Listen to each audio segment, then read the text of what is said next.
There was a summer I spent with my dad. It was my first year in uni. For someone I see maybe once in 3 months or once in 4 months, I spent 4 weeks with him for a summer vacation. That was the very first time I had the full experience of who my father was. He taught me how to cook. We talked a lot about sports. He took me to the farmer's market. We did really amazing things within 4 weeks. And at the end of the 4 weeks, something struck in me like, if this 4 weeks experience, I knew it had completely changed the trajectory of my life because it took me 17 years to experience that. So why can't every kid get to experience that from the very day they're born? And I would jokingly say to my friends, I want to be a stay-at-home dad. I want to be 100% present with my children. And they would laugh. But for me, it became a thing I wanted to take more than just a way of life. It needed to become an identity that went beyond myself and people would see and probably be able to do the same. My relationship with God made it even better because I knew God to be a father.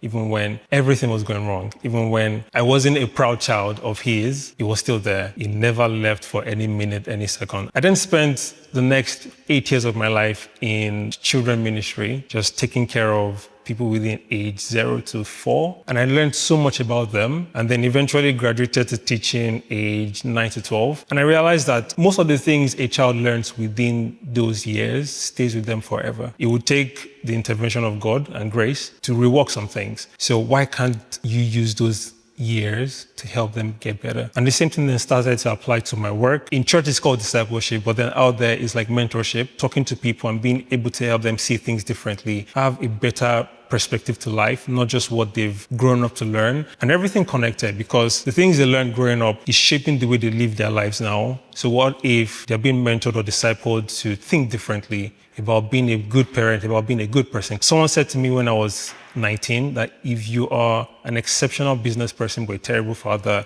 you're a terrible business person. And that stuck with me. And I wanted to make sure that that part of my life, which is mostly behind the scenes, nobody sees that being a father, it needed to be well done. And now that I've decided to start showing bits and pieces of that publicly, I'm starting to see the effect of it as well, where people would make comments about how just watching our videos is healing them. It's taking care of years of trauma. It makes me scared sometimes. Well,